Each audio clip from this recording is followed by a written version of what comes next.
Face in the crowd कार्यक्रम में आपका स्वागत है। हमारे हिंदुस्तान की एक खासियत रही है, हमने अपनी परंपराओं मान्यताओं को उसी प्रकार आत्मसात किया है जिस प्रकार से विकास और आधुनिकीकरण का। हमारी सामाजिक और धार्मिक मान्यता के अनुसार गया शहर में एक आदमी के पितरों को पितृ संस्कार पूरा करने के लिए आयोजन होता है। आइए हम भेंट कराते हैं के.एम. शुक्ला, जो सिंचाई विभाग में रिटायर्ड अभियंता हैं और इटावा शहर के मूल निवासी हैं, जो कि छत्तीसगढ़ में आजकल रह रहे हैं। आइए के.एम. शुक्ला जी से नमस्कार। सर, हाल ही में आप गया भ्रमण को गए थे, इसके पीछे उद्देश्य क्या था? इसके पीछे ये उद्देश्य था कि अपने पितृ से उद्धार होने के लिए, उनका श्राद्ध करने के लिए, पुरखों को उद्धार करने के लिए गया शहर में ही क्यों उद्धार हो सकता है? ऐसे अपने पुराणों और बुजुर्गों के कहे अनुसार, पुराणों के कथनों और पूजों के कहे अनुसार ये मानता है कि गया में उनका श्राद्ध करे, तर्पण करने के बाद मोक्ष को प्राप्ति होती है। गया शहर मशहूर क्यों है? गया शहर सिर्फ जो है पितरों के तर्पण के लिए मशहूर है। धार्मिक मान्यता के अनुसार एक कोई कथा? हाँ, कथा है। विष्णु भगवान ने गयासुर को वरदान दिया था। गयासुर एक राक्षस था जिसने तपस्या करी। तपस्या करने के बाद विष्णु भगवान ने उनको वरदान दिया कि आप जिसको भी छू लोगे, जो तुम्हें छू लेगा उसका उद्धार हो जाएगा। तो हर आदमी जाकर गयासुर को छू लेता था। गया में जाकर के उसको छू लिया। छूने के बाद जो है अब उसका उद्धार हो गया। यम पूरी खाली हो गई। यम घबराया कि इससे तो मतलब हमारा कोई अस्तित्व नहीं रहा। तो उसके बाद जो है भगवान के पास गए कि भगवान, ये तो बहुत अनर्थ हो रहा है, हमारा कोई अस्तित्व नहीं, हमारा कोई काम ही नहीं, जब कोई नरक में कोई आ ही नहीं रहा है। तब उन्होंने उसको शिवा के नीचे दाब के ये किया कि जो भी यहाँ आके तर्पण करेगा और वो करेगा, उसी का उद्धार होगा। तो ये गया से सुर की स्मृति में गया में कुछ मंदिर, स्मारक, किला कुछ है? हाँ, गया स्मृति में सबसे पहले भगवान विष्णु का मंदिर है, जिसमें कि गया सुर को नीचे पैर से दबा के रखा हुआ है। अच्छा। दूसरा गया सुर का एक अलग से स्थान है जहाँ पे निदान किया जाता है। अच्छा। सब मतलब गया सुर के ही नाम से और उन्हीं के मुझसे सभी चौवन वेदियाँ बनी हुई है। वहाँ चौवन वेदियाँ हैं। गया तो 6 कोस के एरिया में, 6 कोस के एरिया में गया के आसपास पूरा गया क्षेत्र है जहाँ की तीर्थ माना जाता है। अच्छा अच्छा। तो आप गया, अगर कोई आदमी गया जाना चाहे तो हाँ, गया सिर्फ पहुँचने के बाद सबसे पहले पंडा के पास जाना चाहिए।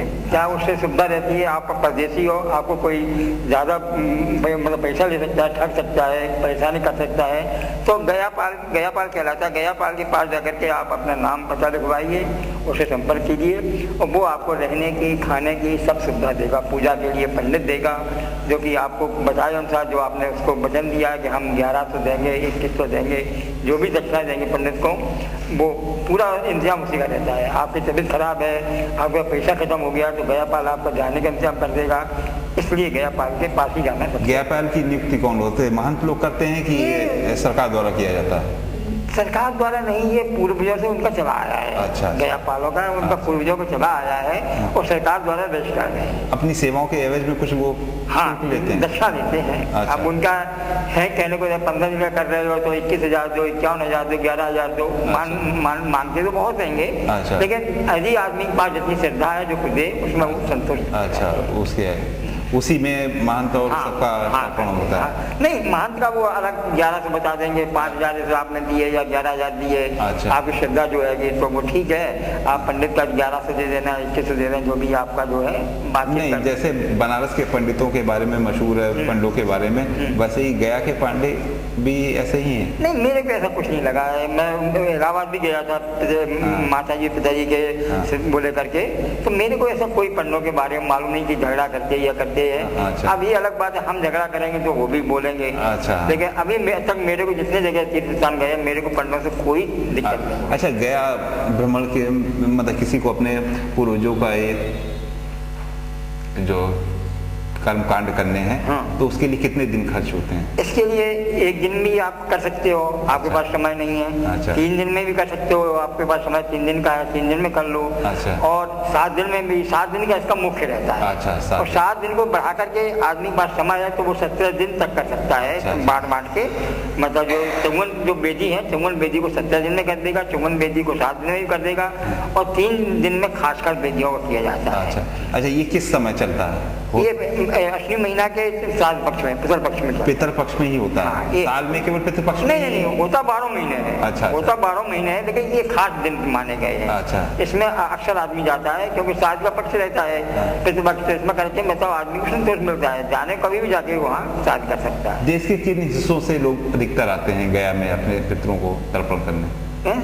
पितरों को तर्पण करने किस शहर के लोग ज्यादा आते हैं या किस प्रदेश के लोग ज्यादा आपको दिखे? अभी मेरे को देखने को मिला हर प्रदेश का आदमी आया है। अच्छा, अच्छा। चाहे आपका छत्तीसगढ़ हो, मध्य प्रदेश हो, उत्तर प्रदेश हो, आपका आंध्र प्रदेश हो, तमिलनाडु हो, हर तरह के आदमी आए, और मुख्यतः अपने यूपी और एमपी के। अच्छा। ये आदमी ज्यादा हमको। अच्छा। गया में कौन सी नदी बहती है? फाल्गु नदी है।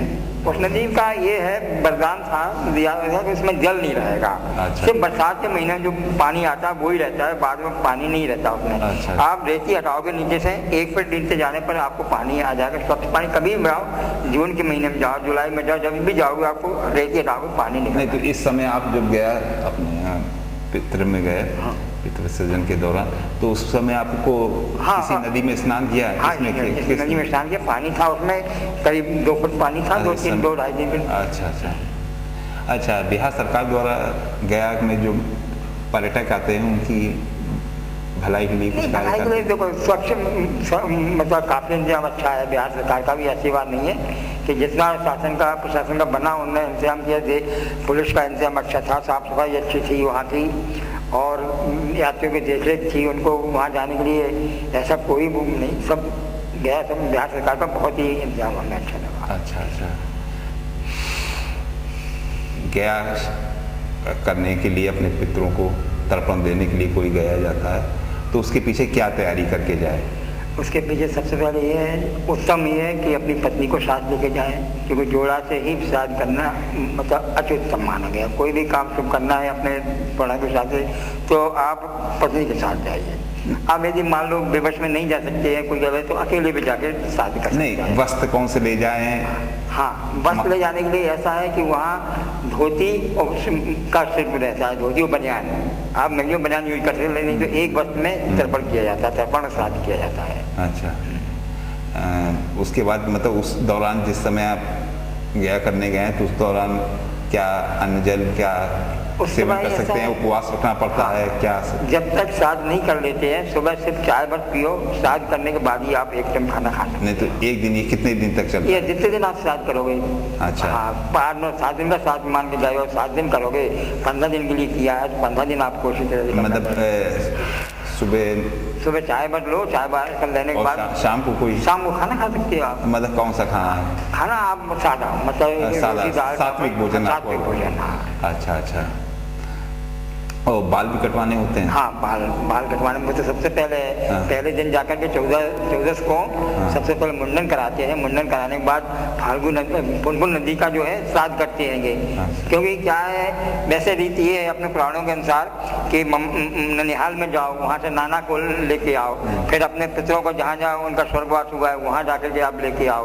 तो पहले जो था सब इकट्ठे रहते थे, तो एक जगह जाकर के नाना के यहाँ चले गए ननिहाल, तो वहाँ से उनको ले आए, अपने बाबा को, पर बाबा को अपने मतलब पैसे के साथ उठा लिया। लेकिन आज क्या है कि हम जैसे जाके छत्तीसगढ़ में बस गए, हमारे चाचा जी है मुरैना में, एक चाचा जी हमारे शिवपुरी में है, हमारे बाबा जो है यहाँ इटाबा में इंदौर में देहांत हुआ था। सब जगह जाना असंभव था मेरे लिए थोड़े समय में। तो लिहाजा पुनपुन नदी एक ऐसी है जहाँ पे जाके पहले दिन 14 को श्राद्ध कर दो, उनका आवाहन कर लो, तो वो सब साथ में आकर के मतलब इकट्ठे हो जाते हैं। नहीं, जैसे इस दौरान आपने कि बोला अपने माता पिता का ही तर्पण किया कि और सभी का? माता 3 पीढ़ी तक का करते हैं, माता पिता, बाबा परबाबा, दादी परदादी। अच्छा, 3 पीढ़ी तक? 3 पीढ़ी तक करते हैं, यानी ससुर सास ससुर तक का होता है। अच्छा। उसके बाद क्या होता है? गया करने के बाद आपको श्राद्ध कर्म नहीं हाँ, करने का? गया करने के बाद श्राद्ध करके आके वहाँ से आने के बाद जो गया भोज करना पड़ता है। अच्छा। गया भोज में 21 51 11 जितने ब्राह्मण आपको खिलाना खिलाइए, दान दीजिए। अच्छा। दान में जो आप दे सकते हो दे सकते हो। हाँ, और उसके बाद आपको अगले वर्ष श्राद्ध नहीं करनी होगी? हाँ, श्राद्ध करने का नहीं है। हाँ। वहाँ तर्पण नहीं कर सकते। अच्छा, तर्पण नहीं कर जो सकते। तेल और पानी जल देते हैं, हाँ, वो नहीं दे सकते। अच्छा। देने की कोई जरूरत नहीं है और देते भी नहीं है, लेकिन यह ब्राह्मण भोजन आप उनको करा सकते हो। अच्छा, एक बार आपने कर देने के बाद गया हाँ। जीवन प्रांत आप जीवन प्रांत मतलब हमारी तो मतलब बाद में जो है इसकी हाँ। पहले वाली पीढ़ी सब तर गई, उनको कोई मतलब वो नहीं है। अच्छा अच्छा अच्छा। जो गया नहीं जाते हैं वो क्या, वो अपने पूर्वजों को तर्पण नहीं होता? नहीं, तर्पण तो करते हैं, उन्हें तर्पण करना जरूरी होता है। जो अच्छा। गया नहीं जा पाते हैं, अच्छा। उन्हें अपने पूर्वजों को तर्पण करना पड़ता है। अच्छा अच्छा। हाँ। अच्छा, कुछ वहाँ पर ऐसे स्मारक या चिन्ह हैं जिसमें इससे आभास हो कि देवताओं ने भी अपने पूर्वजों का तर्पण यहाँ किया है? हाँ, वहाँ रामकुंड करके एक जगह है जहाँ दशरथ जी की मूर्ति है। दशरथ जी ने खुद आकर के सीता जी और रामचंद्र जी वो करने गए थे श्राद्ध, तो रामचंद्र जी सामान लेने गए तो सीता जी बालू में बैठी अपने खेल रही थी। इस समय दशरथ जी आए, बोले बेटा मेरे को भूख लगी है कि पिताजी अभी तो मेरे पास कुछ है नहीं। लेने गए कि ये बालू जो है इसी पिंड दे दो मेरे को, तो उन्हें बालू पिंड दिए। तो वहाँ की परंपरा ये है, आज भी वहाँ 5 पिंड बालू के दिए जाते हैं। पांडव भी वहीं पर? हाँ, पांडव भी गए थे। पांडव भीमशिला करके एक वहाँ है कि जो कि भीम मतलब वहाँ पिंडदान किया था। अच्छा। हाँ। गया शहर और बोध गया में क्या अंतर है? एक ही है कि अलग अलग है? अलग अलग है। अच्छा। वैसे है तो गया ही गया, मतलब वहाँ भी पिंडदान होते हैं, सब कुछ है। तो बौद्ध मुनि का सिद्ध उन्हें ज्ञान प्राप्त किया था वृक्ष के नीचे, तो वहाँ उनके ये श्राद्ध वो किया जाता है श्राद्ध। नहीं, आप गया गए थे कि बोध गया गए थे? दोनों जगह गए थे। अच्छा। गया में ही है बोध गया। अच्छा। गया से करीब 9-10 किलोमीटर आगे है। अच्छा। तो वहाँ जाके वहाँ भी श्राद्ध, वो भी चंगुन तीर्थ जो बताया आपको, हाँ। चंगुन वो भी एक जगह है। अच्छा। हाँ, बोध गया भी है, वहाँ भी जाकर के श्राद्ध करना पड़ता है। गया की जलवायु कैसी है? जलवायु बहुत ही ठीक है। नहीं, हाँ। पठार हैं, पहाड़ हैं, पहाड़ी समतल है?